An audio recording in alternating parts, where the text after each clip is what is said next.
Welcome back to Mad Outdoor Adventures. Today I'm going to be reviewing my 𝗏𝗵𝗔𝗗 𝗀𝗃𝗃 350 Legend. Stay tuned. Welcome to Mad Outdoor Adventures, where we'll be in the woods or on the water with our family and friends. Let's find an adventure. Alright guys, so I have my 𝗏𝗵𝗔𝗗 𝗀𝗃𝗃 350 Legend here. Usually I do an unboxing, or I would do an unboxing, show you all of that. I don't know where that footage went. I bought this gun last summer, so summer of 2020. It came with, any other gun comes with, right? It came with a manual, safety information, a trigger lock. So I bought this at Jay's in Clare, Michigan. If you are a Michigander, I'm sure you know about Jay's. If you don't know about Jay's, look them up. It's a really nice store. It's like family-owned Cabela's. I paid $500 out the door. It came with the gun, the scope, and the magazine. Reason why I went with a 350 Legend, or the reason why I wanted a 350 Legend, is I live in Michigan's limited firearm zone. So that used to mean you could use slug guns or you could use a muzzleloader. I have a muzzleloader, I love it. However, if you don't shoot the muzzleloader, it's a pain to unload. I also had a slug gun, loved that gun. The only thing with that gun is the shells were so expensive, it was like $3 a shot. So they finally legalized straight wall cartridges for the limited firearm zone. This was quite a few years ago, and everybody was just pushing that 450 Bushmaster.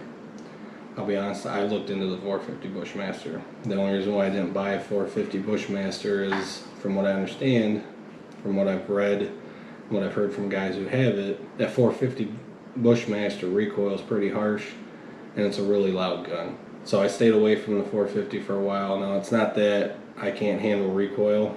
I mean, recoil is not a problem for me.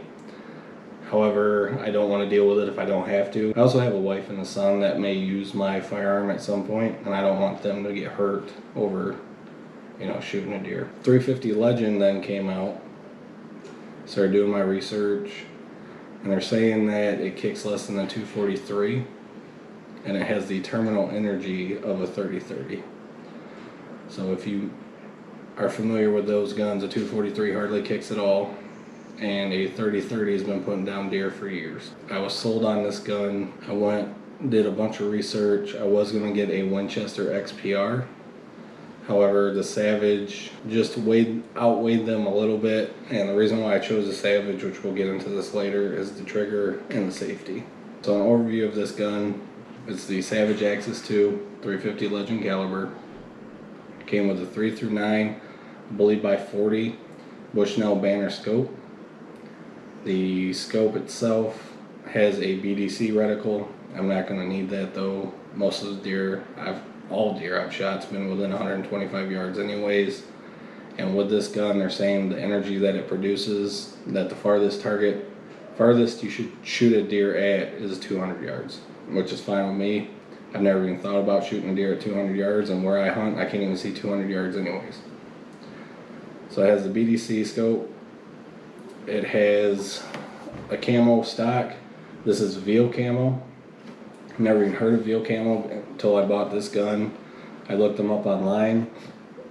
I like the way it looks. I think it's an attractive looking gun. 𝗃 camo, they have a bunch of patterns that look similar to this, so I'm not sure what exactly this one is. However, I think it's attractive. I like it a lot. Came with this box magazine. It holds 4 rounds in here. I'm going to unchamber it, take the bolt back. The bolt's real smooth, real easy to operate. As you can see, there's nothing in there. Now, one of the selling points on this gun is this Accu Trigger. This Accu Trigger that 𝗏𝗵𝗔𝗗 is known for is user adjustable down to 2 pounds. I don't know what it's set at now. It's whatever it came from the factory, that's what it is. But this thing is butter. This will help you shoot better.